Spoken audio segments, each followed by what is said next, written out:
We are here today to disclose the truth about a subject that has been ridiculed and questioned, denied for at least 50 years. We face a hostile ideology, global in scope, atheistic in character, ruthless in purpose, and insidious in method. Unhappily, the danger it poses promises to be of indefinite duration. We annually spend on military security alone more than the net income of all United States corporations.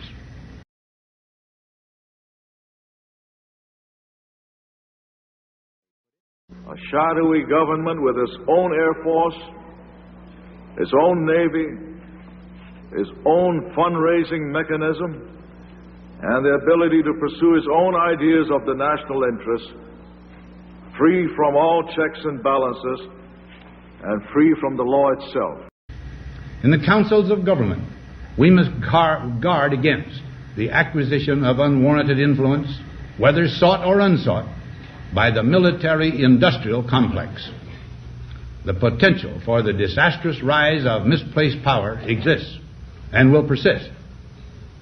We must never let the weight of this combination endanger our liberties or democratic processes.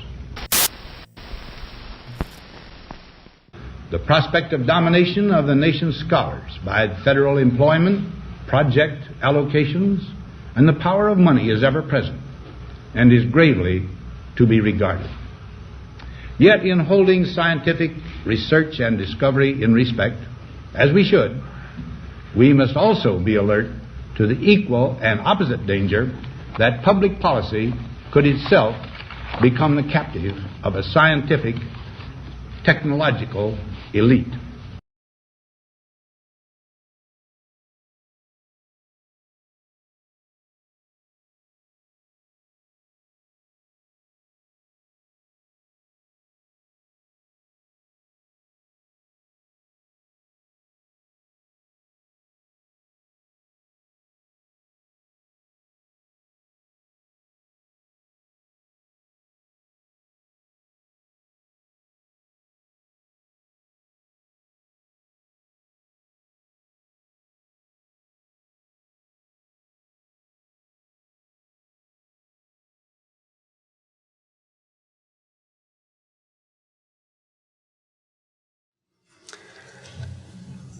I'm going to introduce a man who says, there are more things between heaven and hell than any of us have accepted.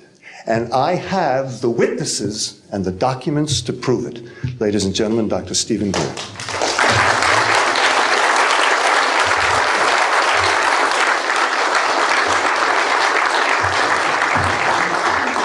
Thank you very much, John. Members of the press, the American public, and people of the world.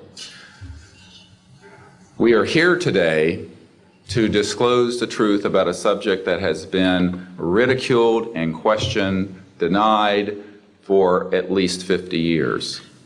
The men and women who are on this stage and the some 350 additional military intelligence witnesses to the so-called UFO matter and extraterrestrial intelligence can prove and will prove that we are not alone. I would like to thank Sarah McClendon, who is with us today, the famed White House correspondent, for her sponsorship of this meeting. Thank you very much, Sarah.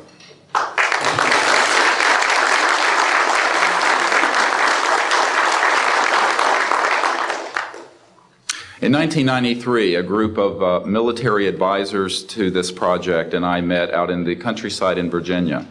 And we decided that it was time for civilians, military, intelligence, and other people to come together to disclose the truth about the subject which is called UFOs.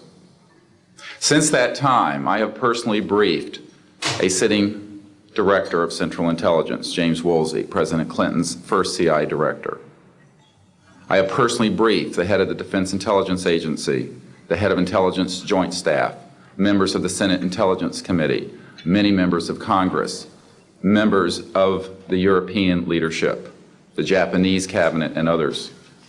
And what I have found is that none of them are surprised that this is true, but they are uniformly horrified that they have not had access to these projects. We can establish through these witnesses whom we have identified, which now number over 400, and these are people who have been inside the CIA, NSA, NRO, Air Force, Navy, Marines, Army, all divisions of the intelligence and military community, as well as corporate witnesses, contractors to the government. And these are folks who have been involved in so-called black budget or covert unacknowledged projects. These unacknowledged special access projects are taking in at least $40 to $80 billion per year. And they are sitting on technologies that can change the world forever.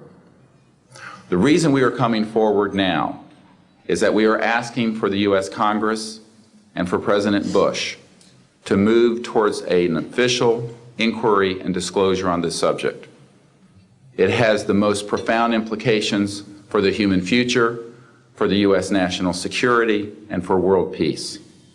Specifically, technologies connected to UFO and extraterrestrial vehicles, if declassified and used for peaceful energy generation and propulsion, would solve the looming energy crisis definitively, would end global warming, would correct the environmental challenges that the Earth is facing.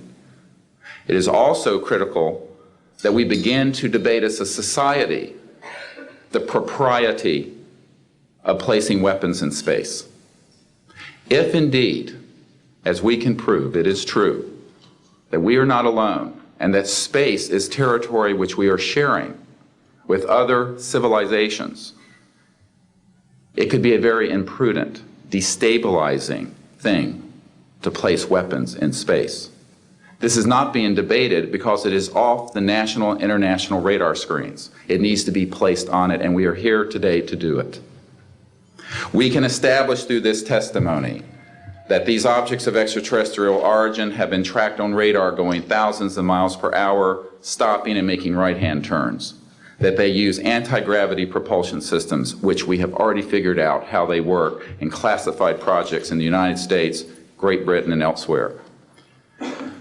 That these objects have landed on terra firma, at times have been disabled, and have been retrieved specifically by teams within the United States, that extraterrestrial life forms have been retrieved, and their vehicles have been taken and studied thoroughly for at least 50 years. We can prove through the testimony and documents that we will be presenting that this subject has been hidden from members of Congress and at least 2 administrations that we are aware of, presidential administrations, and that the Constitution of the United States has been subverted by the growing power of these classified projects, and that this is a danger to the national security. There is no evidence, I wish to emphasize, that these life forms from elsewhere are hostile towards us. But there is a great deal of evidence that they are concerned with our hostility. There are times when they have neutralized or rendered inert the launch capabilities of intercontinental ballistic missiles. Witnesses here today will describe those events to you. They have shown clearly that they do not want us to weaponize space, and yet we are proceeding down that dangerous path.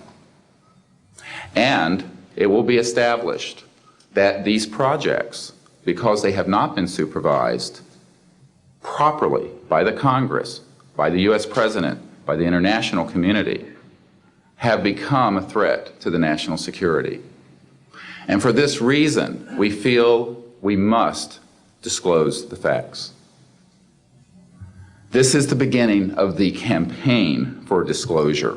And in a memo that I wrote to President Bush last week, I've stated that this campaign will persist until our goals are met, and they are as follows: that we have open, honest hearings on the subject in the U.S. Congress, that there be a permanent ban on the weaponization of space or the targeting of any objects of extraterrestrial origin.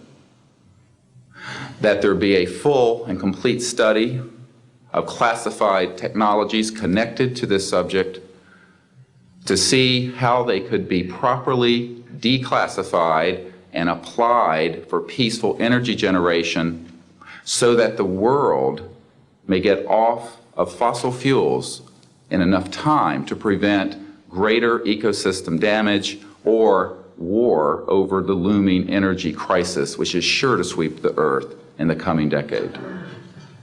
This is a matter of the most pressing import. It has been ridiculed, yes. I know many in the media would like to talk about little green men. But in reality, the subject is laughed at because it is so serious. I have had grown men weep who are in the Pentagon, who are members of Congress, and who have said to me, what are we going to do? Here's what we will do. We will see that this matter is properly disclosed, and these courageous witnesses, the first 21 of over 100 that we have already interviewed on videotape, have stepped forward to speak the truth. Now, I expect people to be skeptical, but not irrationally so, because these men and women have come forward and they have their credentials, they can establish who they are, and they have been first-hand witnesses to some of the most important events in the history of the human race. As was pointed out to me by some of the men here, they were charged with handling the nuclear weapons of the United States. Their word was trusted on everything of great importance for the national security. We must trust their word now. As Monsignor Balducci said at the Vatican, in an interview I had with him recently, it is irrational not to accept the testimony of these witnesses. So please be skeptical, but that is not the same as prejudiced and closed-minded. This is a matter of great importance, and I ask the media, the scientific community, and the political community to look seriously at this matter and to do the right thing for humanity and for our children. We have available for the media and for members of Congress a nearly 500-page briefing document with transcripts from dozens of these top-secret witnesses. We have a 4-hour videotape summary. It's not a commercial product, I'll warn you, from this project of the 120 hours that we have in interviews so far. They've been boiled down to 4 hours, and it's available for the Congress to review and for the major media to review. We can establish that this subject is real and has tremendous significance for the human future.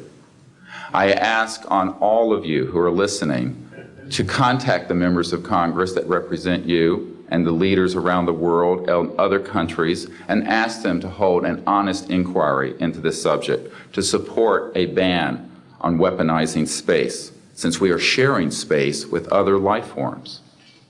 And that we move quickly as a people to understanding that this is the end of the childhood of the human race. It is time for us to become mature adults in the cosmic civilizations out there. To do this, we must become a peaceful civilization, and we must look as we go into space with an intent of cooperating with other civilizations, not weaponizing that high frontier. The men and women who will speak next will do so in order, beginning on your left. They will introduce themselves. I ask for the media to refrain from questions until each witness has spoken briefly about who they are and what they have personally been involved with or witnessed in their government, military, or government-connected careers.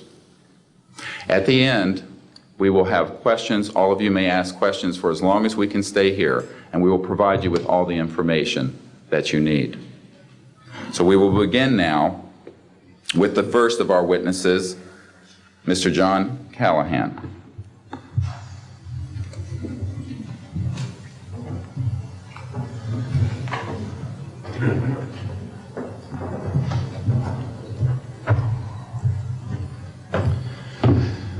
My name is John Callahan. I'm a retired FAA employee. I was the division manager for the Accidents, Evaluation, and Investigation Division in D.C. About 2 years before I retired, I received a call from Alaska region where the region wanted to know what to tell the media.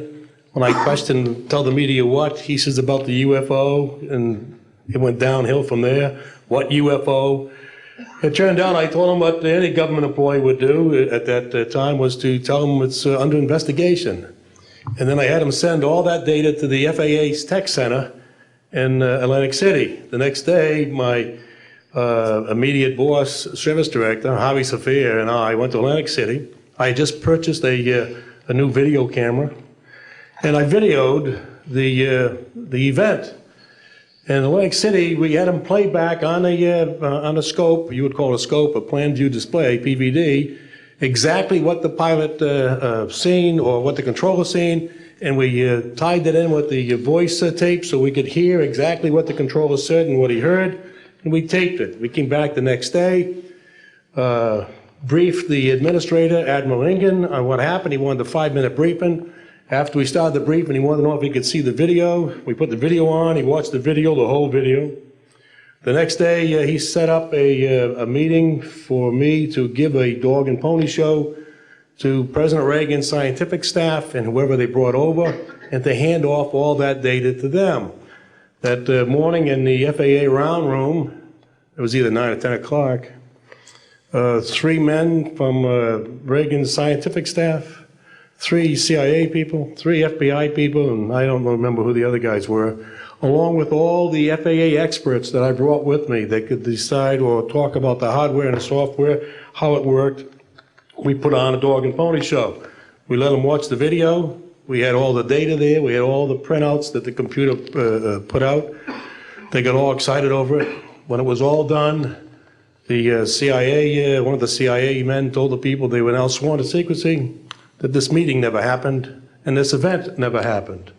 When I asked him why, I thought it was probably just a stealth bomber at the time, he says, well, this is the first time that we have recorded radar data on a UFO, and these guys are going to get all excited, drooling over all this data. I said, well, you're going to tell the public about it? And he says, no, we don't tell the public about this. It would panic the public. He says, we're going to go back and study this. I said, okay, that was what he was going to do. Now, I've told this story many times, and I get sometimes funny looks from people. I have with me the voice tapes of the controllers that were involved, the FAA original tapes. See, after we handed this stuff off to the president's staff, the FAA didn't know what to do with it. We don't separate UFOs from real traffic, so it's not our problem, okay? I have a copy of the original of the video that we took, which is rather interesting. And once the thing was all over, the reports started coming into my office, but because it wasn't an FAA air traffic problem, the FAA's report ended up on a table in my office. And it stayed there until I retired, when one of the staffers packed up all my gear and helped it move to my house. Also, in a box I found just a few days ago, in my 1992 tax return, I have the target printouts from the computer data, which, so if you wanted to or look at every target that was up there at the time, you can now reproduce this from this piece of paper here. And it's called the UFO incident, Japan 1648, I believe the number was, that happened on November the 18th, 1986. I'm prepared to go to Congress to swear before Congress that everything I've told you people and everything that is here is the truth. Thank you.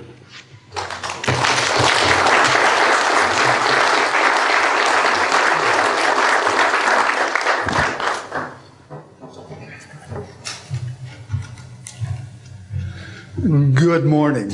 I hope you'll pardon me. I'm a little bit nervous. My name is Charles L. Brown. I'm a Lieutenant Colonel, U.S. Air Force, retired, subsequently 7 years with the Foreign Service. I like the name Charlie Brown, a gentleman by the name of Charles Schultz, of great talent, sort of elevated the name, if you will. During World War II, I was a Young farm boy from West Virginia, I got the patriotic bug, joined the United States Army, ended up flying bombers in Europe, and ended the war transport in the Pacific. Finished college in the summer, late summer of '49, recalled to active duty in the newly formed United States Air Force. I was assigned to an organization called Office of Special Investigations. The Air Force, as most of you know, was formed in 1947. OSI, as a central investigative agency for the Air Force, was formed, I think, in 1948. So everything was relatively new. Needless to say, starting in '47, UFOs were rather new. The Air Force Intelligence, or Air Technical Intelligence Center was at Wright-Patterson Air Force Base, and I had my office in a building adjacent to it. And our organization was the worldwide investigative agency for the Air Force for any unidentified flying objects. This lasted for about 2 years. The project name was known as Project Grudge. It was a predecessor to a project known as Blue Book, which Ed Ruppelt headed. During my experience with it, I would collect the data from, I didn't collect it, it was sent into my office. I analyzed it. As a pilot investigator, I was able to offer some bits of advice to the Air Technical Intelligence people. Now, you might visualize a massive office, but as I recall, we had a first lieutenant, a secretary, and a technical sergeant. That was the essence of Project Blue Book when it started, or Project Grudge, Blue Book, and expanded somewhat. During the review as an analyst of these various documentary reports, if you will, or documents, I became clearly convinced that there was substance to what was being reported, in that we had ground visual, ground radar, airborne visual, and airborne radar confirmation of some of these sightings. The individuals who made the sightings were everything from airline pilots, military pilots, police officers, some of the people that your lives depend upon on a daily basis. These are very reputable and credible people. I hope that the testimony here from very credible people will convince you of that and will further Steve Greer's disclosure project, in that pressure needs to be brought to bring this to the attention not only of the Americans, but of people all over the planet. These vehicles have been seen and confirmed all over the planet. I am willing to sign a sworn statement or testify to my judgment and to what I have observed. Such things do exist. Please believe me. Please believe those who follow me. Thank you.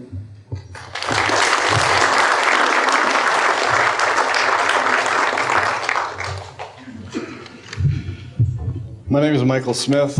I was in the Air Force, a sergeant from 1967 to 1973. I was aircraft control and morning operator.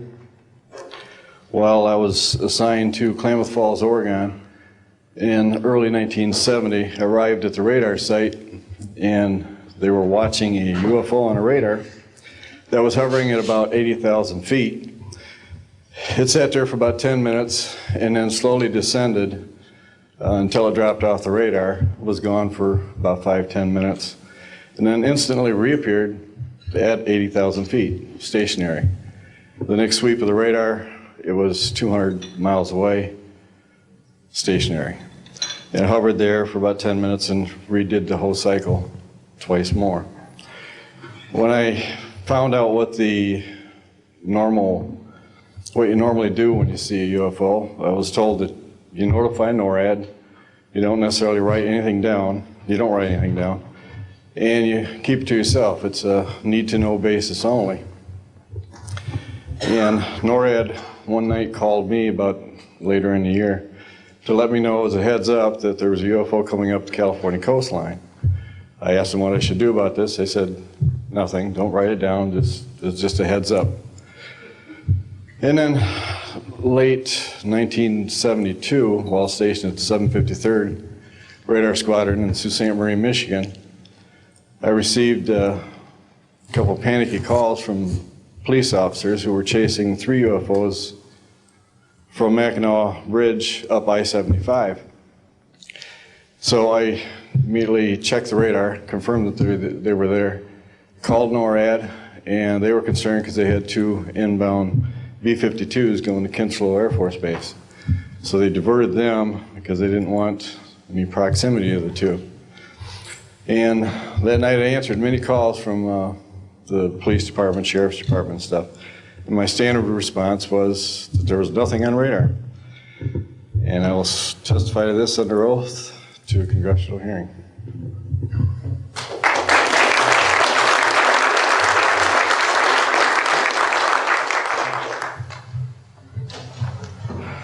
Good morning. My name is Enrique Colbeck. I am a air traffic controller. I'm sorry for my English. I'm so scared. I'm not accustomed to talk in front of a lot of people. I'm here because I'm being a witness in an involuntary way on my work. I work in Mexico City as radar controller and the International Airport of Mexico. And I'm going to give an example about this science that we have in Mexico for several years, and this issue happens a lot of times on my country, unfortunately. For example, March 4, 1992, we detected 15 objects west side of the Toluca airport, that is very close of our international airport at 50 miles, more or less. Then July 28 of 1994, we have almost a collision or something that we can name in that way with an international flight, domestic flight of Aeromexico 129, commanded by the pilot Raimundo Cervantes Ruano, that has a trash or something about in his main landing gear in the right leg. That's occurred night at 10:30, more or less. Then in the next week, the same year, in the same moment, the Aeromexico Flight 904 has another almost collision that was reported for the pilot Corso, the Capitan Corso, at 11:30 in the morning, and we detect that object on a radar suddenly, just for a moment. Then in the next week we have a lot of sightings reported by the pilots that give us information about the weird traffic or something, brighting lights and different times, and we detect some of them in that week.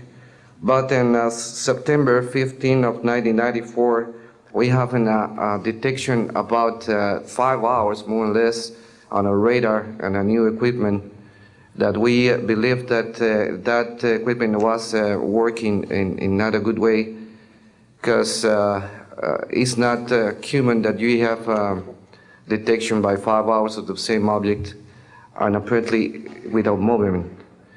Well, we concur with the technical persons of radar in our country that the radar system was working well, and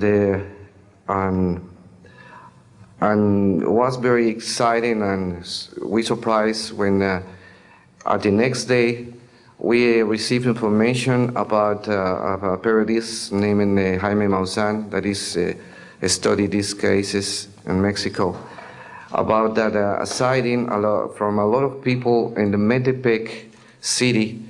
There is another point located southeast of the Toluca airport, about a sighting of the big flying saucer, apparently 50 meters of diameter, then for a lot of people, and that led the trashes something in the ground. Well, next November 24 of 1994, we have on service officially our new radar system, and after that moment we have information very exactly about of these sightings at the same time with the pilots and detections. That's why I'm here, because we consider in my country that this is very dangerous. We have a lot of more cases, but I don't want to use more time in this. But it's very important that the people on the world knows these events and consider that could be very dangerous for aeronautical situation, especially in my country. I don't know why in my country that's occur frequently, but the point is that happens, and we consider dangers, and we had only, unfortunately, one trash, but we don't want to have another more. Thank you very much, and I'm sorry for my English.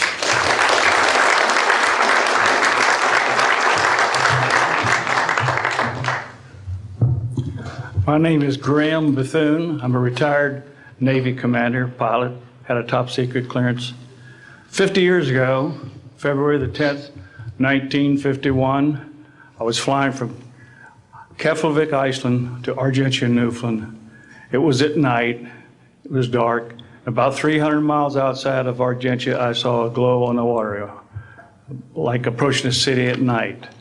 As we approached this glow, it turned to a monstrous circle of white lights on the water. We watched this for a while, the lights went out, there was nothing on the water. Next thing we saw was a yellow halo, small, much smaller than whatever it was launched from, and that was 15 miles away, up to our altitude. Because of the trajectory, I disengaged the autopilot, shoved the nose over to try to go under this thing. At that time, I heard a noise underneath. I thought maybe it hit us. It was actually some of the crew members ducking, and they collided, and a couple of them were injured. Then it appeared over to the right and moved out slowly and flew with us. It was still not at our altitude, but we could see the shape of it. It had a dome. We could see the coronal discharge. I went back aft, let the other pilot, Al Jones, take my seat to see what the passenger's reaction was.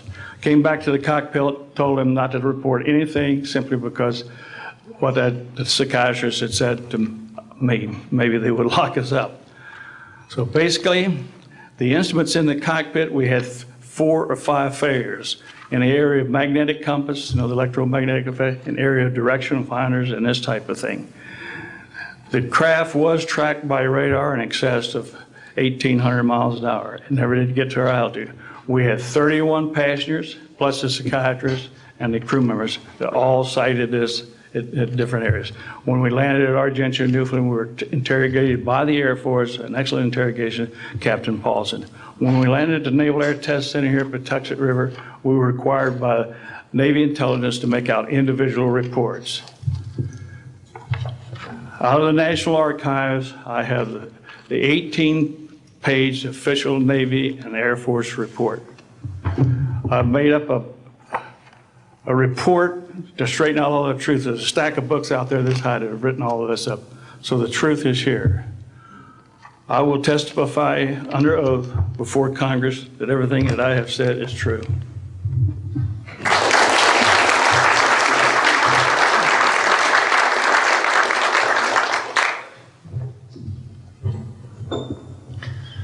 My name is Dan Willis. I was in the United States Navy. I held a top secret crypto level 14 extra sensitive material handling security clearance. I worked in the code room at the Naval Communications Station in San Francisco. In 1969, I received a priority message from a ship near Alaska that was classified as secret.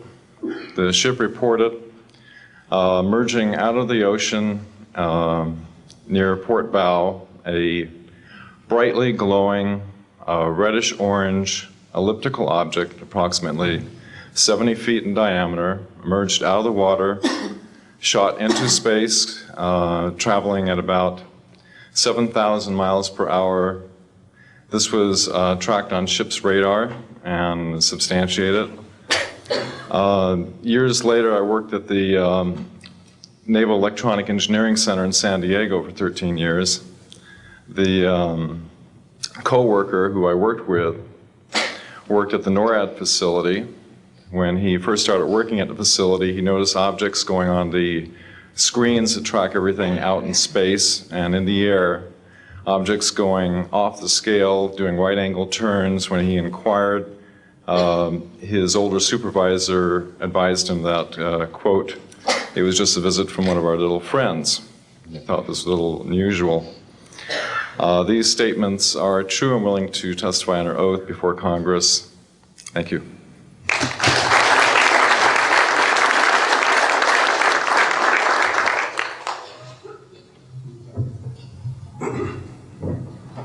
My name is Don Phillips. I was in the United States Air Force and had worked with certain intelligence agencies of the United States government. Prior to my Air Force, prior to joining the Air Force, I worked for the famous Lockheed Skunk Works.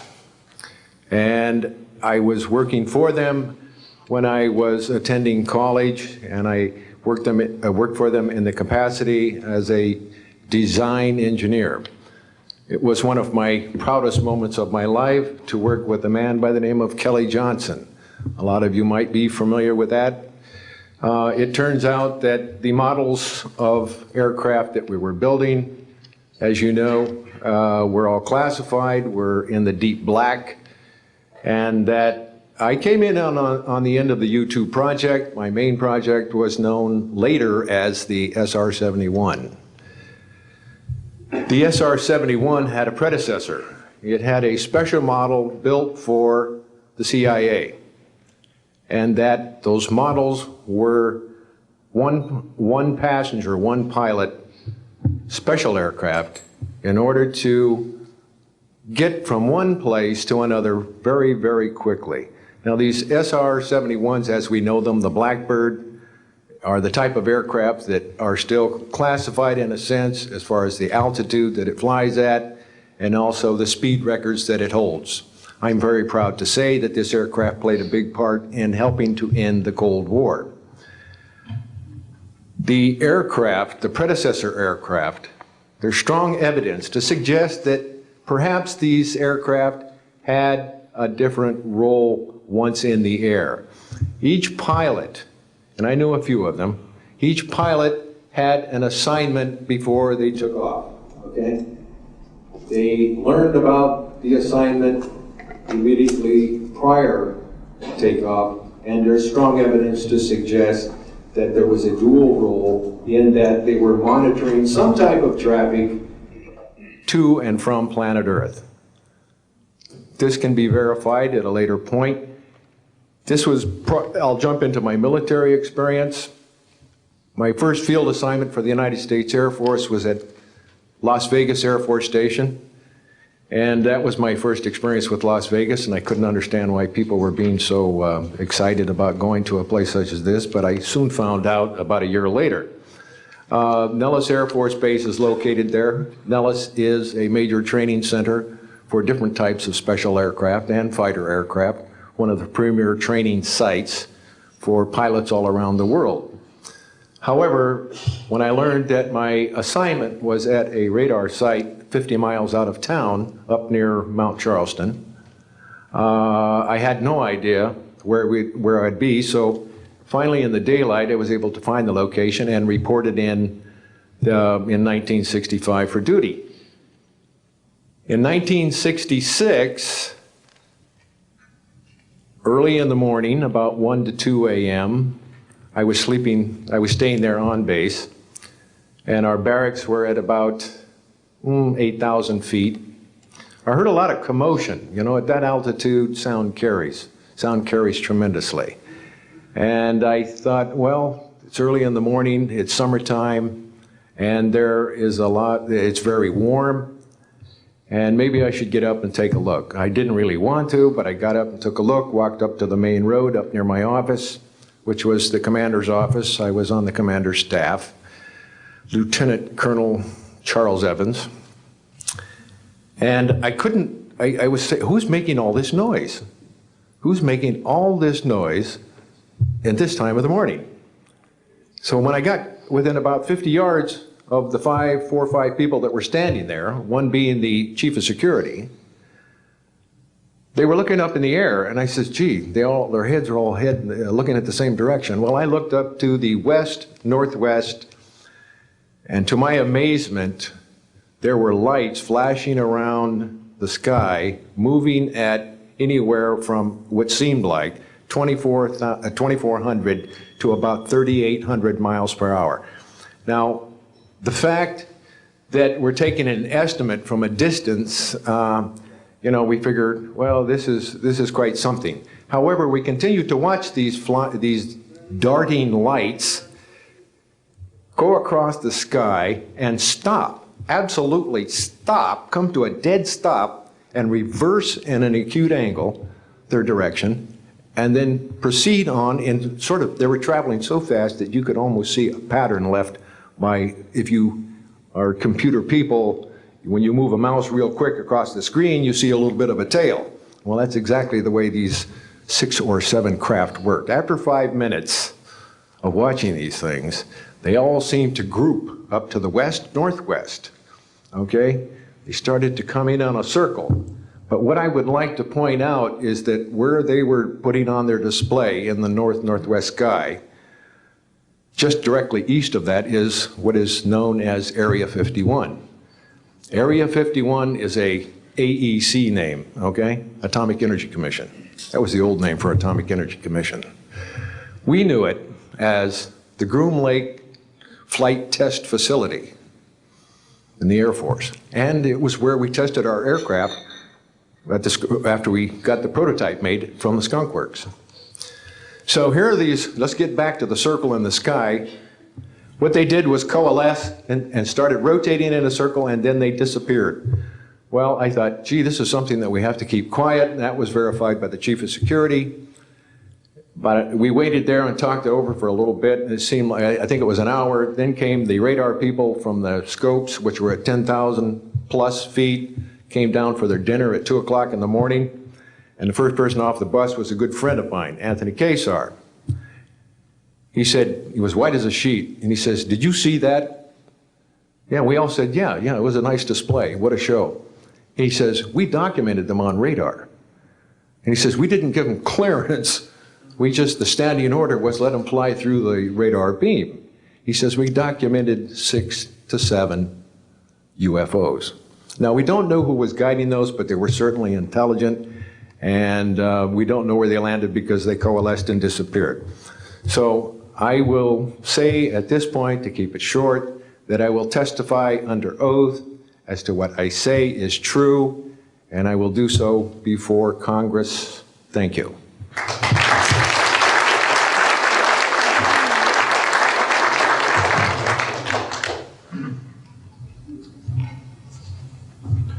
My name is Robert Solis. Contrary to what it says on the card, I was not a lieutenant colonel in the Air Force. I was in the Air Force active duty after I graduated from the Air Force Academy in 1964 until 1971 and separated as a captain. In March of 1967, I was stationed at Malmstrom Air Force Base, Montana, as a missile launch officer, Minuteman missiles. On an early morning of March 16th, 1967, I got a call from my security guard, primary security guard upstairs. We had about 6, as I recall, flight security airmen upstairs. I was downstairs 60 feet underground in a capsule, monitoring and controlling 10 nuclear-tipped Minuteman missiles. I got a call that morning that they were seeing strange lights flying in the sky. I disregarded that call, told them to call me when something more significant happened. I got another call subsequent to that call, and this time it was a more intense tone in the guard's voice. It was very clearly very frightened. He said there was a bright, glowing red object hovering outside the front gate. It was oval-shaped. He had all the other guards out there with their weapons drawn. Right after that call, I woke up my commander, who was on a rest period Fred Mywald, a retired colonel now, and told him about the phone calls. As I was telling him about the phone calls, my weapons started going down, one after the other. They went into a no-go condition, what we call a no-go condition. They were unlaunchable. We lost somewhere between 6 and 8 weapons that morning within minutes of having received that second phone call of a UFO hovering outside the front gate. Again, that morning, after reporting it to the command post, we were informed that a very similar incident happened at Echo Flight. I was at Oscar Flight. They lost all 10 of their weapons under similar circumstances, very similar circumstances, where UFOs were sighted over the launch facilities. They had maintenance crews and security crews out there that had spent the night, and they were reporting UFOs over those sites. And the commander of that flight was Eric Carlson. He also separated as a captain, and the deputy commander was Walt Fiegel, retired as a lieutenant colonel. We have those witnesses that I just mentioned, the names I just mentioned have spoken of this event before, and they will back up this story. We also have documentation that I received through FOA requests from the Air Force outlining the Echo Flight incident and including in that documentation a reference to UFOs. We have telexes covering this incident, and in one telex it says the fact that no apparent reason for the loss of 10 missiles can be readily identified is cause for grave concern to this headquarters. This was from SAC headquarters. So we've got those telexes. I've got about 12 witnesses that'll verify parts of this story, including of a man who investigated the incident afterwards for the Air Force, and you'll hear a little bit more about that from the next witness. And also another guard that witnessed a UFO in that same time period, and another officer who retired a full colonel who had other reports of UFOs. Ancillary to that, excuse me, I've got the complete report on a Minot, North Dakota incident. That was Minot Air Force Base, North Dakota, which happened in August of 1966. Very similar UFOs sighted over missile silos, and also a UFO incident that was investigated by the Air Force immediately after our incident within a week. I'm willing to testify to the truth of all these matters that I've spoken about this in front of Congress under oath. Thank you.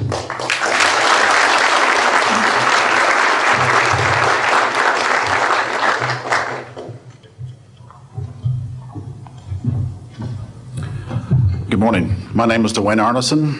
I served 26 years as a communication electronics officer in the U.S. Air Force, all over the world, including Vietnam. I was lucky to be selected to be commander of 3 different units in the Air Force. I held a top secret SCI TK clearance, and for those who don't know, it is slightly above top secret. I retired in 1986 as a colonel at Wright-Patterson Air Force Base in Ohio. I would like to relate about 3 different experiences, if you will, that relate to UFOs. As a young lieutenant over in Germany, Ramstein Air Base, Germany, back in the early 60s, I was in charge of the cryptographic center. I had a top secret crypto clearance at that time, and I can clearly recall seeing a message that went through my crypto center which said that a UFO had crashed on the island of Spitsbergen, Norway, and the team of scientists were coming to investigate it.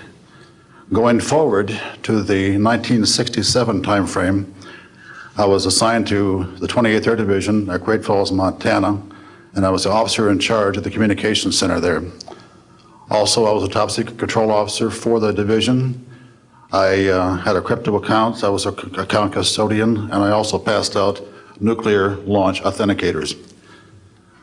During that time, I can recall seeing a message come through that communication center which said, basically what Bob just got through talking about, is that a UFO was seen near the missile silos and the missiles were deactivated. Coincidentally, the person that Boeing sent to investigate the particular missile conditions, if you will, what made them shut down, was my first manager at Boeing, Mr. Bob Kaminsky, who has since passed away. And I can recall him on different occasions. He lived close to me in Auburn, Washington. That's where I'm from. And he said, Arnie, he says, those missiles were perfectly clean. That was the result. So the last incident concerned when I was as a commander of the unit in Great Falls, or in Caswell Air Force Station, Maine, I had contacts with the security police at Loring Air Force Base, and they told about UFOs that were seen near the nuclear weapon storage areas on Loring Air Force Base. And I'd be glad to testify to Congress that this is absolutely the truth. Thank you.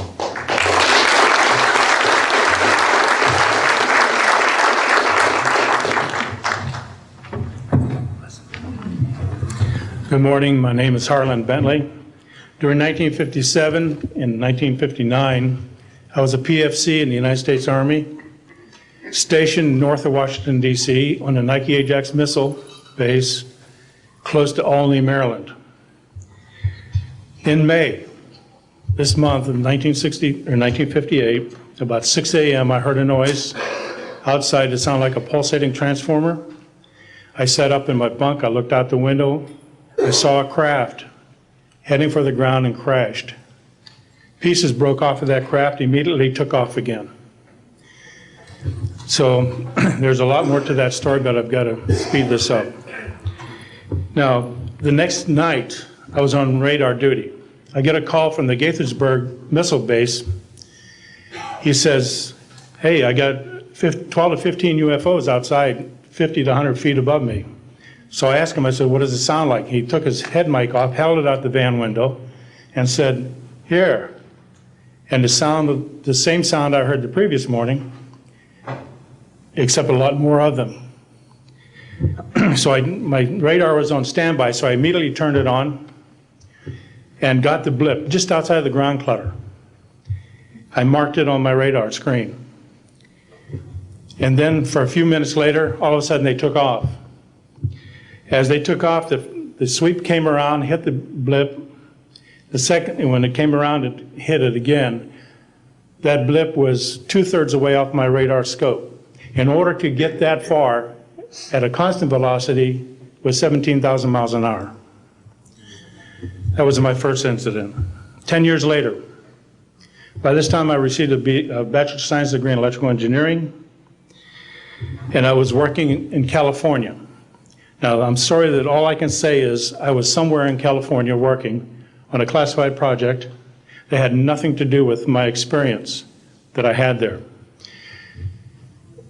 As I was working, and it was like 2 or 3 in the morning, California time, I heard a Houston astronaut communication link, comlink. I didn't pay much attention to it until I heard the word bogey. Of course, my ears picked up immediately. An unidentified flying object of some sort, whether it's a craft, meteorite, or whatever, was on a collision course with that module going to loop around the moon. So basically, I listened for some time, and then I stopped and went back to work. And then I heard, there they go. In the astronaut world, some of you may not know this, there's a term called green turtle. And it used to be, I don't know if it is today or not, but it used to be is you're not allowed to use profanity over the net. And the first person that does that, whoever hears it first and says green turtle, that astronaut's got to buy that man and his entire family a dinner at the most expensive place at Cape Canaveral. Well, to end this real quick, One of them said, damn, they went off, the UFOs took off. He says, damn, that was fast. And somebody yelled, green turtle. And then he said another word, a synonym to crap. And then somebody else yelled, green turtle. And you could see him grit his teeth, because now he had to buy 2 expensive meals. And my particular experience, I will testify before Congress if necessary, and explain exactly what happened. Thank you.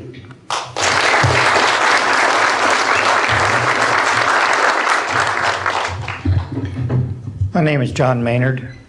I'm a retired Army. I retired as a Sergeant First Class. For my entire year, 21 years of service, I held a top secret clearance.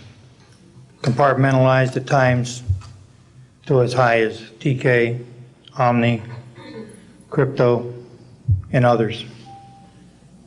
I had access to very, very sensitive documents. My testimony is basically two-pronged. One, I retired from DIA in 1980. And when as an administrator, you take over an office, you take over everything and you sign for everything. And I signed for well over 2,000 documents. In order to sign and inventory those things, you have to read them. Not word for word, but basically I went through every document to make sure that it was complete. It was there as they told me. I turned my charge over to the next person, those same documents were there. So I got quite a good knowledge of what was going on in those documents, and believe me, there are many, many different references to UFOs. There was also NPIC pictures that shows that it would targeted objects that were casing you out. Now, I worked on the SALT 1 and SALT 2 areas for the office that I worked in. So we were taking pictures all the time for verification of nuclear disarmament. And there were some objects in those pictures that didn't belong there. The second prong to this whole thing is that a lot of people talk about conspiracies over a shadow government. I'm willing to testify before Congress that these black operations do exist. I nearly became part of it. But I saw the light, I think, or was it? And I got out. And that's it. We have to disclose what we know. And I am willing to testify before Congress under oath, or before any other organization, that what I witnessed was true.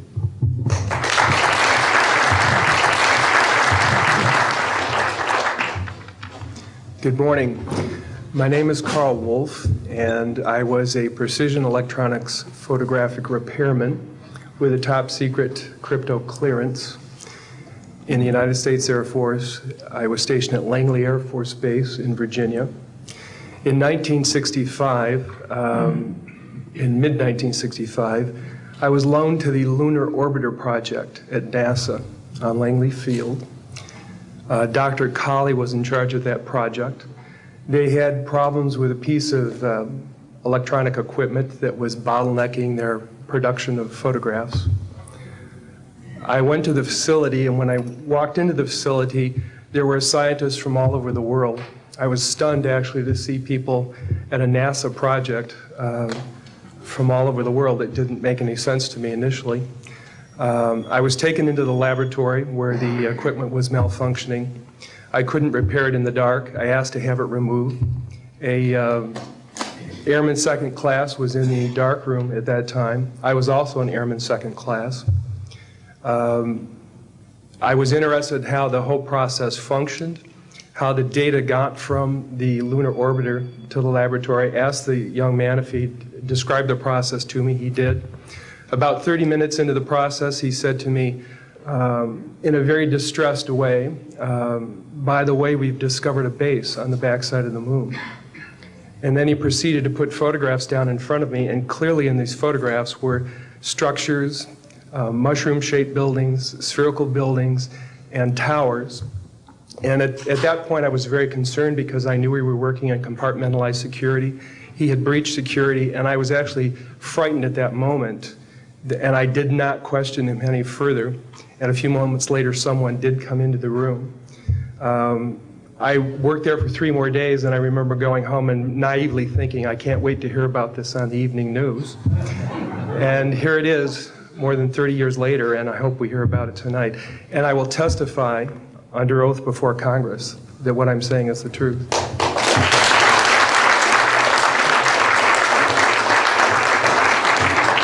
Thank you, Carl. Good morning, everyone. My name is Donna Hare, and I worked at Philco Ford Aerospace from 1967 to 1981. During that time, I was a design illustrator, draftsman. I did the launch slides and landing slides, and also projection plotting boards, lunar maps for NASA. We were a contractor, but most of the time I worked on site, excuse me, in Building 8. I had the opportunity to do extra work during downtime, which was between missions, and I walked into a photo lab, which was the NASA lab across the hallway. I had a secret clearance, which is not that high, but I was able to go into restricted areas, which this was. At the time, I was talking to one of the techs in there, and he drew my attention to a photograph, a NASA photograph.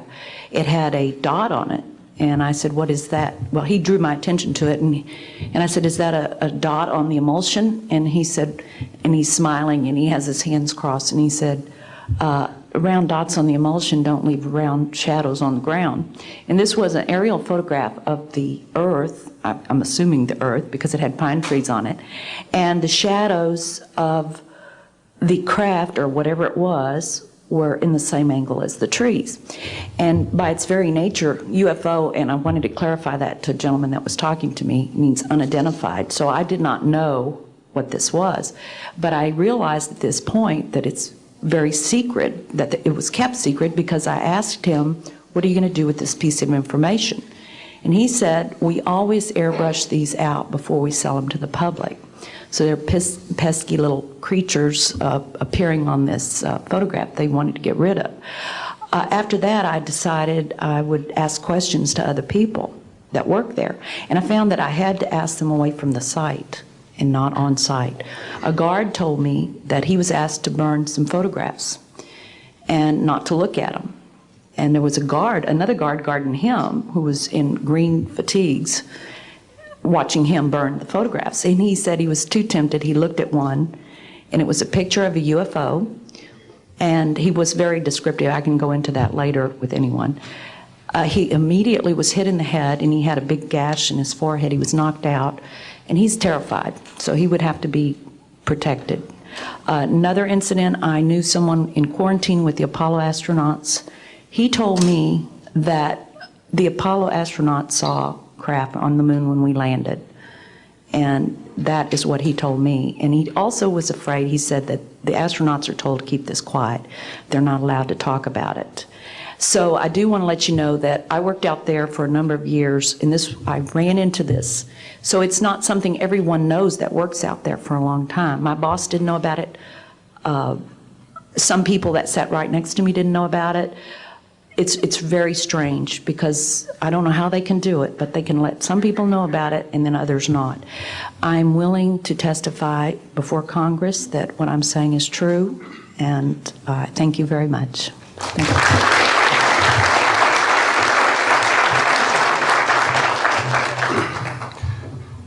Good morning, ladies and gentlemen, and members of the press. My name is Larry Warren.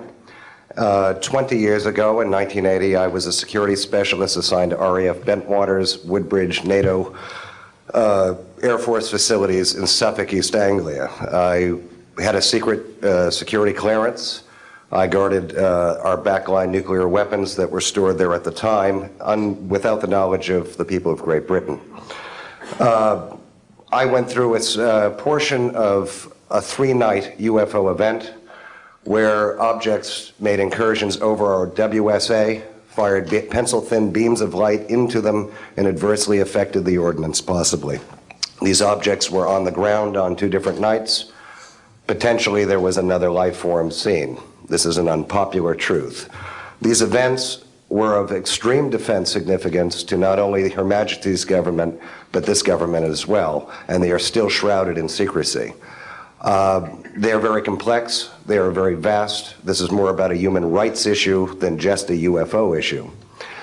20 years ago, this room would be empty. I see a turn in history. This is history in motion, but unfortunately it's history with the security classification. I would be more than honored to swear under oath that I experienced what I did, I saw what I saw.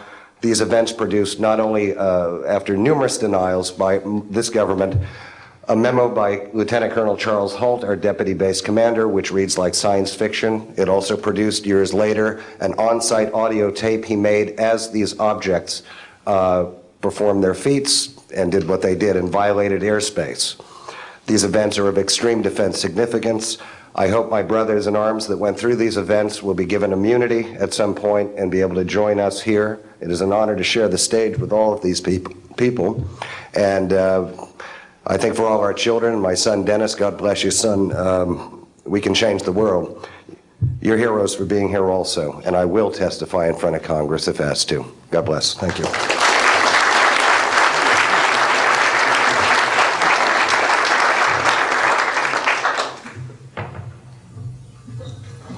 Hi, my name is George Filer III.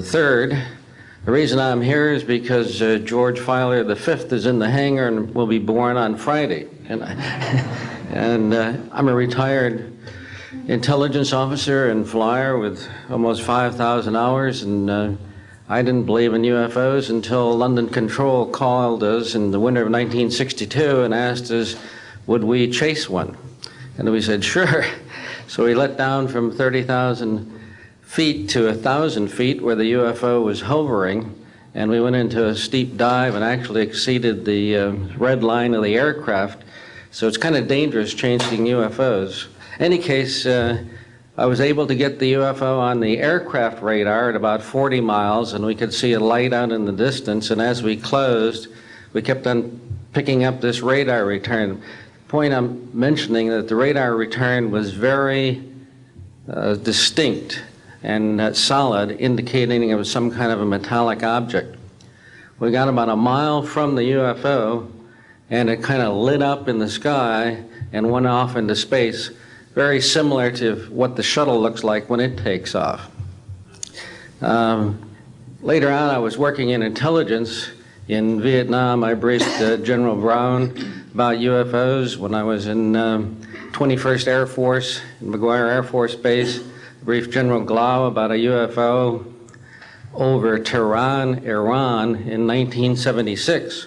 That two F-4s from the Iranian Air Force had taken off and tried to intercept the UFO. And when they turned on their fire control systems, they immediately went on. All the electrical systems went out. The planes had to return to base. This was particularly significant because it was also picked up on satellites. In 1978, on January 18th, I was going into the base. Every morning I did the briefing to the general staff, and I noticed that there are some lights off in the distance at the end of the runway there.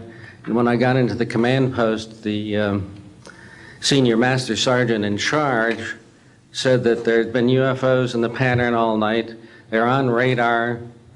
The tower had seen them. They got in aircraft reports and so on. And that one had landed or crashed at Fort Dix.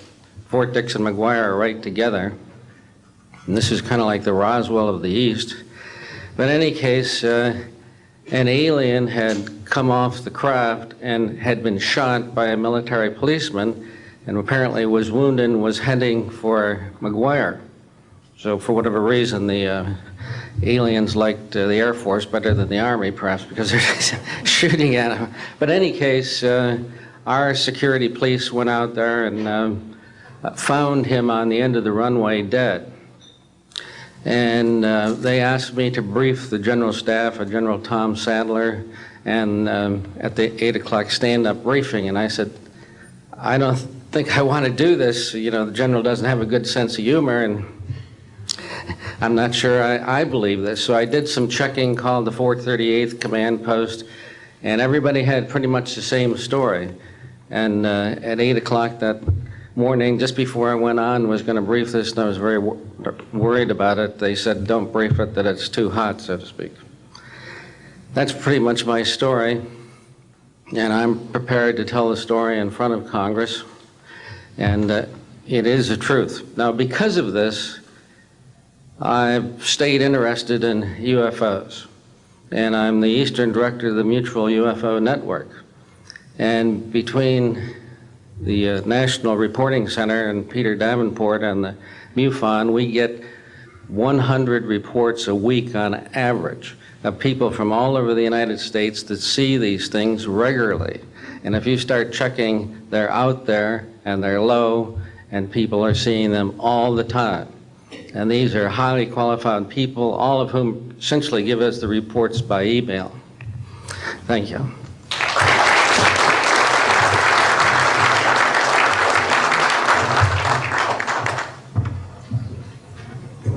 Morning, ladies and gentlemen. My name's Clifford Stone. I was a Sergeant First Class, United States Army.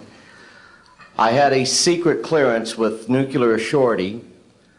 I could get the clearance that I needed to do whatever it was that was necessary for me to do at the time on special operations when I was called in on those. What I'm referring to here is that I was involved in situations where we actually did recoveries of crashed saucers, for lack of a better term, debris thereof. There were bodies that were involved with some of these crashes, also some were alive. While we were doing all this, we were telling the American public there was nothing to it. We were telling the world there was nothing to it. I'd like to go into detail on some of the cases, about the nuts and bolts cases right here, but I will be available if you have any questions concerning my involvement in this. You can talk to Dr. Greer to arrange for me to get to talk to you. But the whole situation is, we've set back, we've told the American people that there's no such thing as UFOs. I've been involved where we have recovered these objects. We know them to be of extraterrestrials. In 1969, I had an event that happened to me while I was stationed at Fort Lee, Virginia. We went to Indiantown Gap, Pennsylvania. That would be my first exposure to any time that we would be recovering an unidentified flying object. When we went there, we already had people that was already in the facility. We were a backup team, which was supposed to be NBC because there was supposed to be some nuclear materials that was on board this craft. Later on, most people involved were to be told that there was nothing on board it. It was nothing more than just a crash of one of our aircraft. I know better because I was one of the people that approached it with a Geiger counter to get surface readings. I was the first person to go ahead and see that there were bodies on it. That would be the first of approximately 12 events. UFO crashes are not events that take place every day. They're rare. I know we're not alone in the universe. I know that the absence of evidence is not evidence of absence. It's evidence that has been denied to the American people.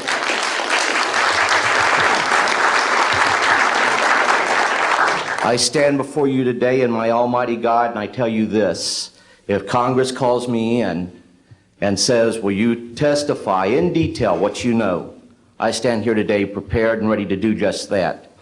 Governments must never lie to the people for no reason. Thank you.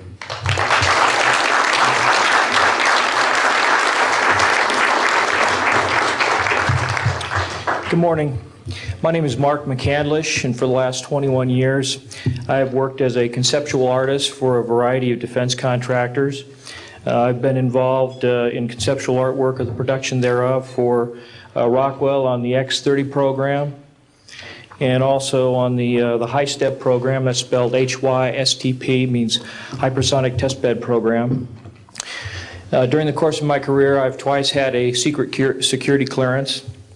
In 1967, while my father was stationed at Westover Air Force Base, the headquarters for 8th Air Force Strategic Air Command, I witnessed and watched through a telescope a UFO which hovered over a nuclear weapons storage facility for approximately 10 minutes and then departed with an acceleration approaching a bullet leaving a rifle barrel.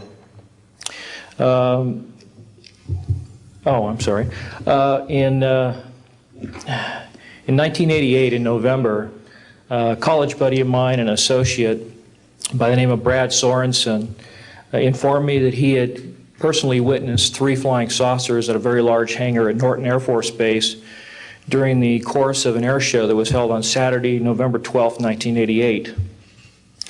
I subsequently called my congressman from that district. I called his office. This was Congressman George E. Brown, Jr., who at the time was the chairman of the Congressional Committee on Space Science and Advanced Technology. I naturally assumed that since this presentation that Brad talked about was for top military brass and certain congressional individuals, that his office must have coordinated this with the local Air Force Office of Public Affairs. A male staff member in Congressman Brown's office not only confirmed the exhibit, but the fact that there were 3 discs at that exhibit. These discs were hovering off the floor without any visible means of support. They were referred to as alien reproduction vehicles, also nicknamed the flux liner because they used high voltage electricity. Let's see, to keep things short, this is a diagram that I made based on a sketch that Brad Sorensen did for me in rough form shortly after he had his sighting, and subsequently cleaned that drawing up and made it much more accurate. And that's the drawing that Dr. Greer is holding there now. Later on, I obtained photographs that were taken in 1967 by a military pilot, Harvey Williams, flying a C-47 for the Air Force at 12,000 feet, approximately 25 miles southwest of Provo, Utah. This particular vehicle matches the so-called ARV in all proportions and respects in terms of the detail of the shape of the craft. And this was photographed, as I say, in June or July of June of 1967. I later spoke to a gentleman by the name of Kent Sellen that I met at an air show at Edwards Air Force Base in 1992, the first unveiling publicly of the B-2 bomber. He indicated to me that in 1973, when he was a crew chief working on experimental aircraft at Edwards Air Force Base, that he had unintentionally wandered into an area where there was a classified aircraft, namely the ARV. He described it in detail, and he added other details to the account concerning the configuration and the operation of the vehicle that Brad Sorensen was not aware of. Subsequently, Brad Sorensen met with the famous aeronautical designer Burt Rutan, gave him a copy of this blueprint which you've just been shown. Mr. Rutan felt that it was a joke and put it on his wall as kind of a joke. And a third party confirmed for me later that a Colonel Ray Walsh from Edwards Air Force Base was visiting Mr. Rutan, saw this, this blueprint on the wall and registered quite a degree of shock and anger, wanted to know where the hell he got this blueprint, because there was in fact such a craft at that time, approximately 1994-95, in a hangar at Edwards Air Force Base, North Base Complex at that time. Subsequently, I've done a lot of research on this product, this vehicle. I've come across a number of declassified documents that show that the Air Force, as early as 1960, was wind tunnel testing flying saucer shapes up to Mach 20. And I also have declassified NASA documents that show similar shapes. In fact, this is the document here that more or less details the wind tunnel testing up to Mach 20. This is the NASA document right here that was declassified, and it shows a variety of spherical and lenticular shapes that were flight tested up to, or I should say, wind tunnel tested up to Mach 6. I subsequently obtained a copy of an inter-office memo from Hercules Aerospace that describes a particular type of science involving something called zero-point energy and scalar waves. According to Brad Sorensen, this is the basis of the technology for these anti-gravity propulsion systems.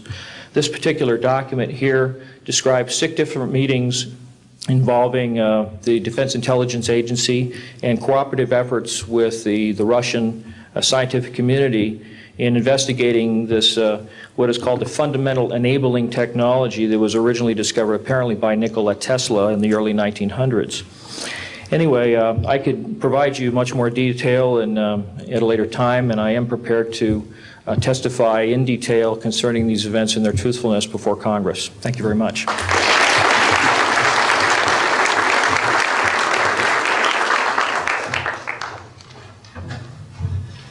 Good morning. My name is Daniel Sheehan. I'm an attorney and serving as general counsel to the Disclosure Project. I'm a 1967 graduate of Harvard College in American Government Studies and Constitutional Law, and a graduate of Harvard Law School. And I served as general counsel and one of the co-counsel for the New York Times in the Pentagon Papers case, and was involved in briefing and arguing the case in front of the United States Supreme Court, giving permission to the New York Times to publish the classified documents, the 47 volumes of the Pentagon Papers. Subsequent to that time, I served as special counsel to the office of F. Lee Bailey as one of the trial counsels when we represented James McCord in the Watergate burglary, and got Mr. McCord to write the letter to Judge Sirica to reveal the Watergate burglars' relationship to the plumbers unit in the White House at that time. Subsequent to my service in that case, I went back to Harvard to the Divinity School to study Judeo-Christian social ethics and public policy. Did my master's work and PhD work there, and became general counsel for the United States Jesuit headquarters in Washington, D.C., assigned to the National Social Ministries Office and their Public Policy Office. It was there in 1977 that I was contacted by Ms. Marcia Smith, who was the director of the Science and Technology Division of the Congressional Research Service.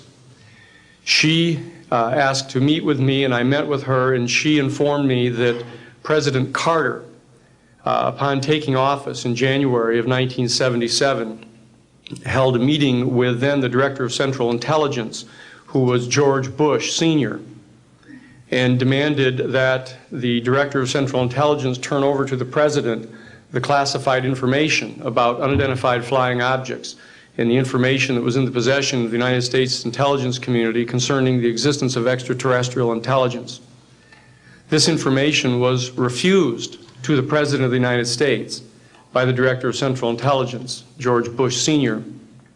The Director insisted that the President, in order to have access to this information, needed to have clearance to contact the Congressional Research Service, to contact the United States House of Representatives Science and Technology Division, to have them undertake a process to declassify this information, because the DCI suspected that the President was preparing to reveal this information to the American public.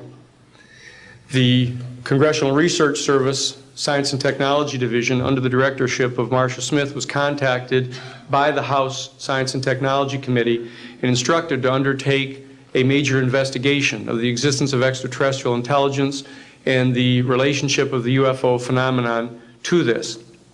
I was contacted by Ms. Smith and asked, in my capacity as General Counsel to the United States Jesuit Headquarters, National Social Ministry Office, to see if we could obtain access to the Vatican Library, to obtain the information that the Vatican had with regard to extraterrestrial intelligence and the phenomenon of the UFOs.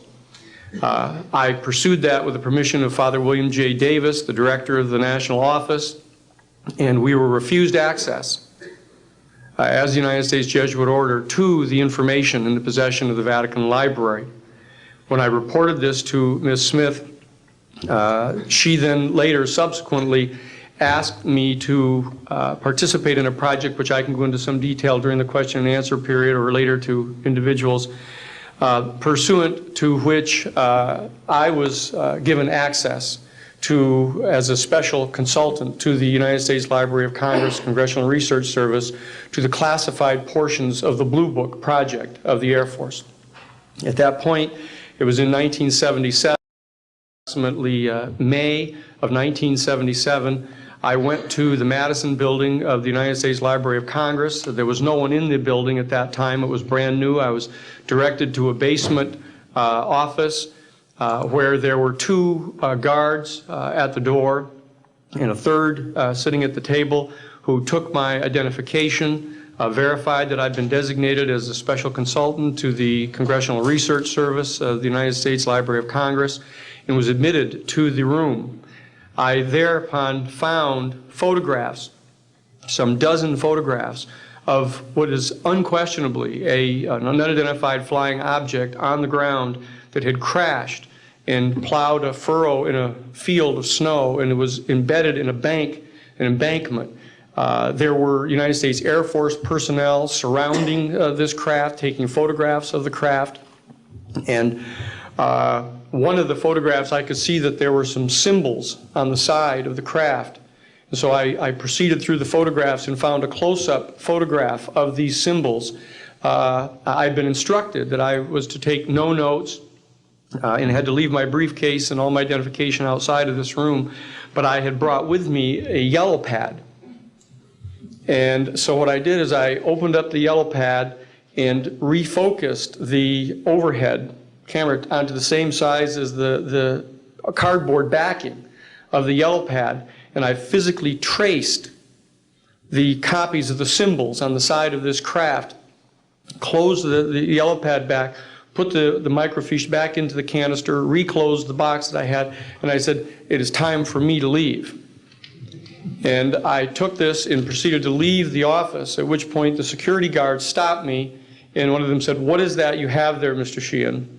At which point I handed the yellow pad to him, and he flipped through all the yellow pages and never found the copy that I had. And so I took that with me and brought it to the United States Jesuit headquarters, had a meeting with the staff, with Father William J. Davis, reported this to them, was authorized at that time by the United States Jesuit headquarters to make a report to the National Council of Churches and to request that the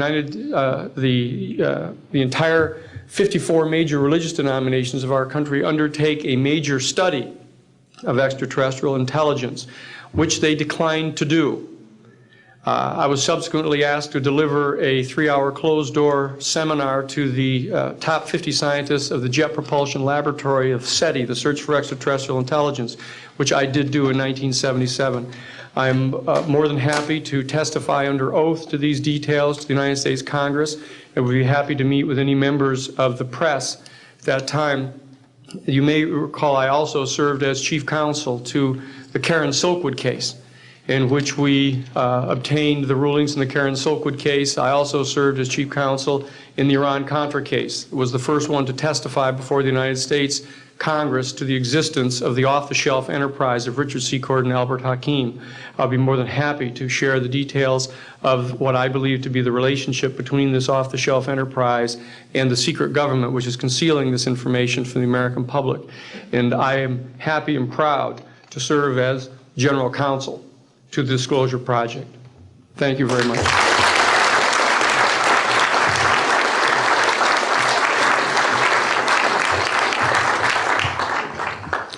Good morning. My name is Carol Rosen.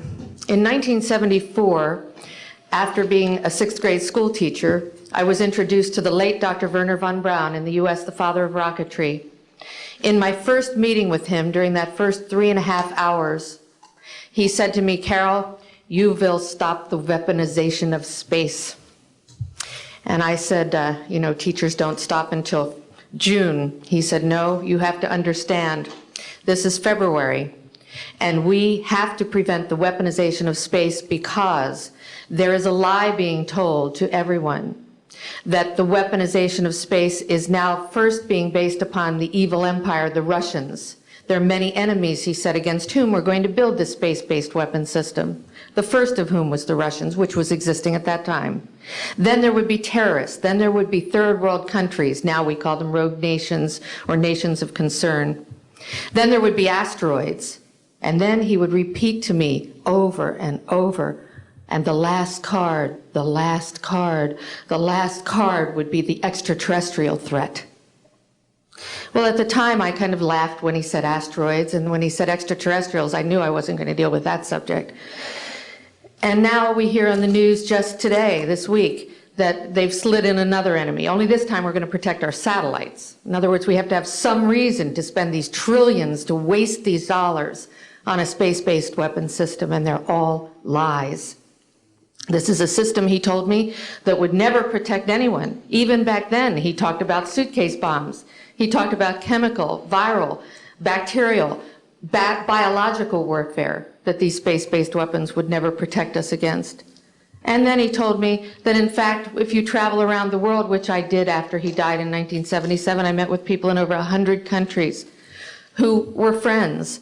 They didn't want to build space-based weapons. I became a space and missile defense consultant, and I worked with people around the world. I became an advisor to the People's Republic of China. They don't want to build a space-based weapon system. And he told me back then that they didn't. He said, go to Russia. They're considered to be the enemy. I got on a plane by myself. When I got to Russia, I had a list of people that I had read out of the newspaper. Chernenko was in office then. He was the only one I didn't get a chance to meet. They introduced me to everyone when I got there. And when I got back, I said, oh my Lord, this man is telling the truth. There is no threat.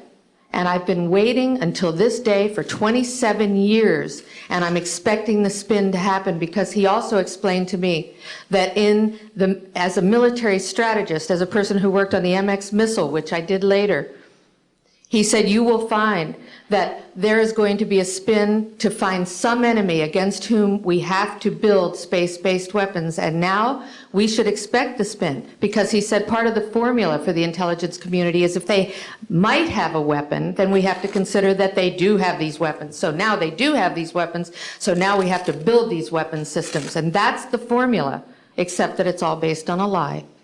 And we have witnesses here today that have shown you that these extraterrestrial beings, that these craft that have come here are now not UFOs, they're identified flying objects, and we know that they have beings in them.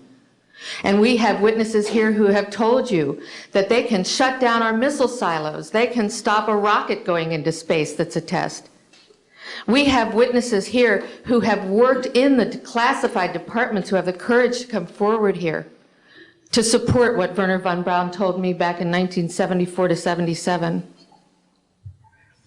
And I will testify before the Congress that when I founded the Institute for Security and Cooperation in Outer Space, which I shut down a few years ago because I didn't believe we had a chance with this huge, integrated around the world, complex weapon system, that we had any chance at all of transforming that war industry into a space industry that could provide benefits, like Dr. Greer has said, of global warming. We can end that situation of that problem. We can end the energy crisis. We can build now non-polluting technologies. Wernher von Braun used to tell me that we could have cars back then that drove around off the ground. He described this to me on beams so that we have no pollution on this planet. And we can solve the problems of the people that are urgent and potential, and the other animals and the other cultures on Earth and in space. And we can end the arms race without dislocating the industry jobs, without disrupting the economy, by transforming, Wernher von Braun told me, the war industry into a global cooperative space industry that will provide, he said, finally, more jobs and profits on this planet than during any hot or cold wartime, more products and services that can be applied directly to solving the problems of this planet.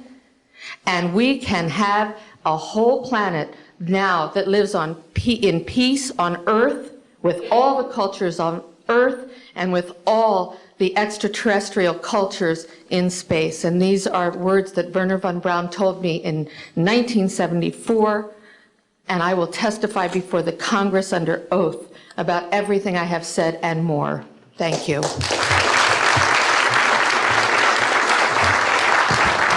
Thank you very much. I'd like to thank each of the witnesses and for your patience. We're running about 50 minutes late, and I do apologize for that. I want to emphasize that all of these witnesses each could speak for probably anywhere from 2 to 5 hours about what they have witnessed. We were trying to give you a snapshot. We have another 400 of these witnesses. I have carried this burden for 8 years. I'm now giving it to you, the American people and the people of the world, to take it forward. What I'd like to do now is open the audience for questions from the media. You may address them to me or to an individual witness as you deem appropriate. Yes, ma'am. Yes, Maribel Gonzalez with Reforma, Mexican newspaper. I have 3 questions. One is,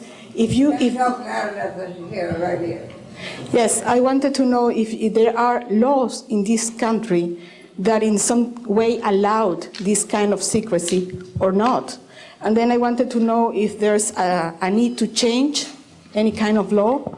And the next one I wanted to ask you, if you may, is who is profiting from this secrecy that maintains in secret the solution to the energy crisis? I mean... Well, let me get to those, okay, quickly, because we are short on time. First of all, I think initially there was an appropriate national security apparatus in place in the 40s during the Truman and also Eisenhower years. By the late Eisenhower years, we have a testimony from Brigadier General Stephen Lubkin, still a practicing attorney, that by the late Eisenhower years that he had lost control of these projects primarily because of the compartmentalization into the military-industrial complex. Operative word industrial. There are corporations such as SAIC, Lockheed Martin, Northrop, and others that deal specifically with this issue, with advanced energy and propulsion systems connected to UFOs. And I think that what has happened, from the best we can tell, from insiders that have briefed me for now about 8 years, is that we have lost control of these projects from a constitutional law perspective because the infrastructure within military intelligence and corporate channels is so well funded and so complex and labyrinthine that there are compartments within compartments within compartments, and people who are in the Congress who make inquiries, and in fact President Clinton, when he made inquiries, were simply denied access, as you heard earlier that President Carter was denied access. On your other question, I would say that in terms of profiting from the status quo, big oil. There are certain geopolitical and financial infrastructures that would not welcome a definitive replacement to the fossil fuels. I will tell you, and we can prove this with other scientists who are ready to come forward, that we already have a complete replacement for any fossil fuels or ionizing nuclear power plants. We don't need them. We haven't needed them. Probably have not needed them since the time I was born. Now, of course, this is a major issue. You're talking a multi-trillion-dollar global infrastructure change. And so this does hit the alarm bells at the National Security Council economics area. However, what is more serious to the national security? Keeping the status quo or letting ourselves go into a global ecosystem collapse and running out of fossil fuels and having massive rolling blackouts, not just in California, but globally. We have got to do something about this and soon, and that's why we are advocating open hearings in the Congress. Other media, please. Yes, sir. I just want to know if anybody at the UN is looking into this. I personally met with Boutros Ghali's wife, Aliyah Ghali, who said that her husband was quite concerned about this. This was in the 1990s. Since then, we know that there have been other people at the UN who've made inquiries. The problem is the UN has no mandate to deal with this. It needs to be given a mandate from its constituent member nations. And I think that the public and the member nations need to ask that the United Nations get involved with this. This is an international peace issue and an international security issue, and it should be taken up by the UN Security Council. And of course, we are recommending that as well. Yes, sir. So I think my question is actually to Clifford Stone. You said that you had seen aliens on a craft that had crashed. I wondered if you could describe what they looked like. I could, but it would probably take a whole lot of time. The reason I state that, when I got out in 1989, we had cataloged 57 different species. You have individuals that look very much like you and myself that could walk among us and you wouldn't even notice the difference, except for some of the things that they might be able to go ahead, even in a dark room, and touch an object and go ahead and identify what color that object might be. They would have a heightened sense of smell, sight, hearing. The situation is that you have various types of what we normally call grays. We didn't call them grays in the military, but you had at least 3 types of the grays.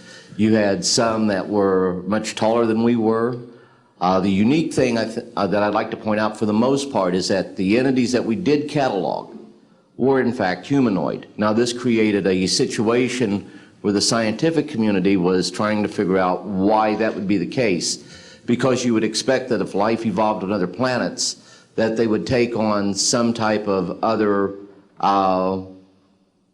being, so to speak, not necessarily look humanoid or be bipedal such as we are. But apparently we got quite a few of the species out there that are humanoid in appearance, and that creates a question that yet has to be answered by science. Yes, and as I call on you, please state the news agency that you were with. Yes, ma'am. Deanne Divis with United Press International. Could you please address the vehicle that there was a drawing displayed of? Why would this vehicle be on display at an air show? What is the power source that you are asserting is going to be so very useful? And how can you determine that this vehicle is not something that is being developed, by a government agency?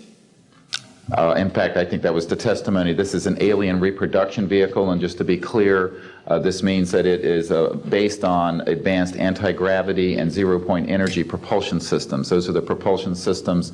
They are being manufactured by a consortium of companies that include Lockheed Martin, Northrop, SAIC, and other corporations. They do have superluminal capacity, in other words, faster than the speed of light capacity.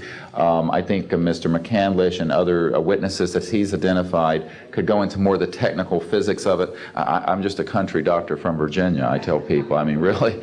And, but this is actually what is the reason it's called alien reproduction vehicle, is that it's based on the study of extraterrestrial vehicles, but it is manufactured by human military intelligence aerospace contracting arrangements. And this is very important. It means that we, Homo sapiens, have the ability to access this so-called zero-point field of energy, which is the ambient field of energy from which all matter and energy is fluxing, and can access that energy and generate all the power we need to run this planet without fossil fuels or pollution. Do you have any direct evidence, though, that this, I mean, we're talking about the same government that so appropriately named a snooper program Carnivore. So just because it's named the alien reproduction vehicle, considering the history and the questions that have been existing for such a long time about flying saucers, I mean, do you know, is there any direct reason to believe that this is actually derived from technology? Any of the witnesses who can attest to that? And how would this, a propulsion system, a rocket engine doesn't necessarily translate into electricity. Can you elaborate on that? Well, the first part of your question, I would say that the testimony of witnesses we have, some of whom are here, others that are not here, but they're in the briefing materials, is that they have studied, we have studied specifically extraterrestrial vehicles which have been retrieved.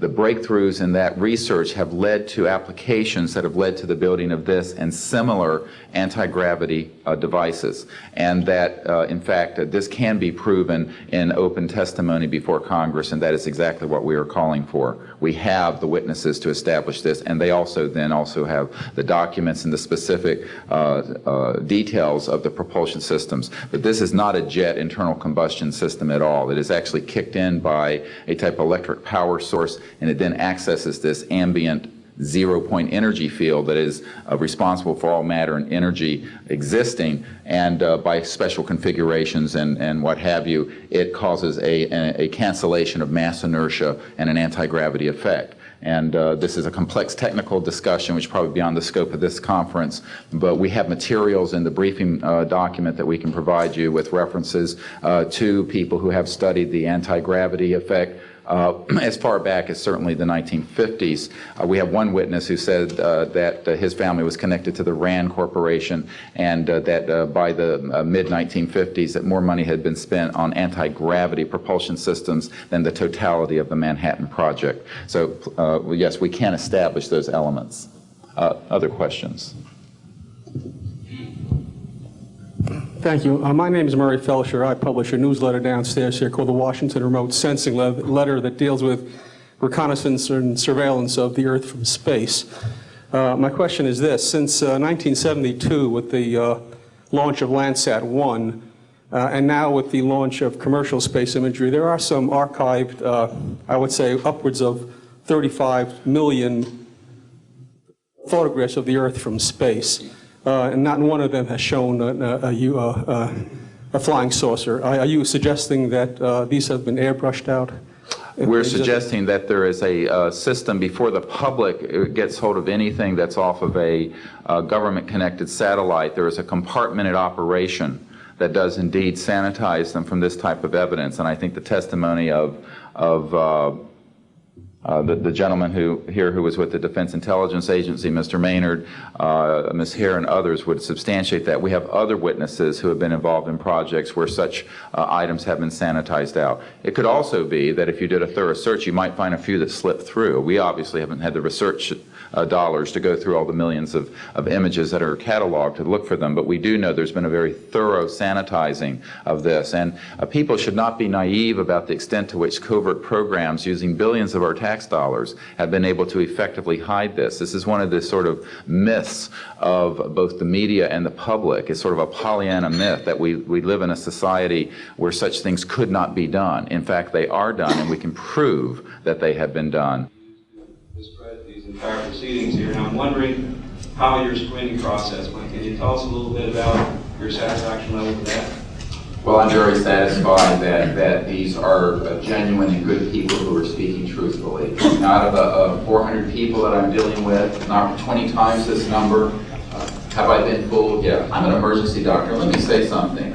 People come into the emergency department with flank pain, riding on a stretcher. What have they got? A kidney stone, right? Yeah, well, some of them go into the bathroom, prick their finger, and squeeze blood into the water, the urine sample, to show that they have blood in their urine so they can get a narcotic injection. Now, have I been scammed as an emergency doctor who has I'm bright enough to kind of know when I'm being scammed, but have I occasionally? Yeah. Is it possible? It's possible. Is it likely? No.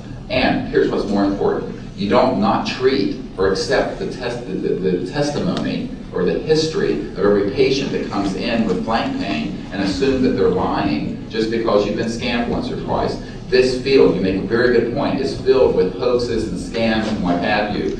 It doesn't mean, however, that all of it is. And in fact, what we're saying after 8 years of research, we have found the documents, the top secret witnesses, the insiders willing to testify under oath before Congress that this is true. Now, here's another key point. Some of the people who are in this witness pool, Mr. Sheehan, myself, and a couple of other attorneys, are members of state licensed professions.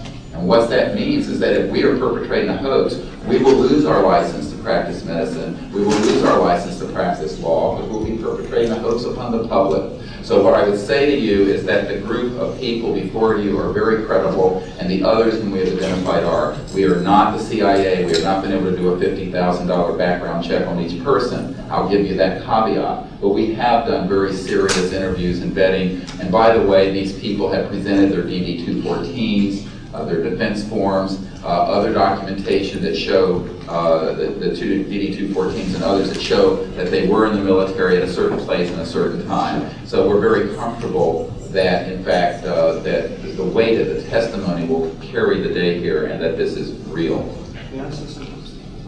I had an insight, and it relates to your question. There have been tens of thousands of sightings and experiences from all over the world. Only one of them needs to be true. Because if only one of them is true, then the entire case of the non-reality of these sightings falls apart.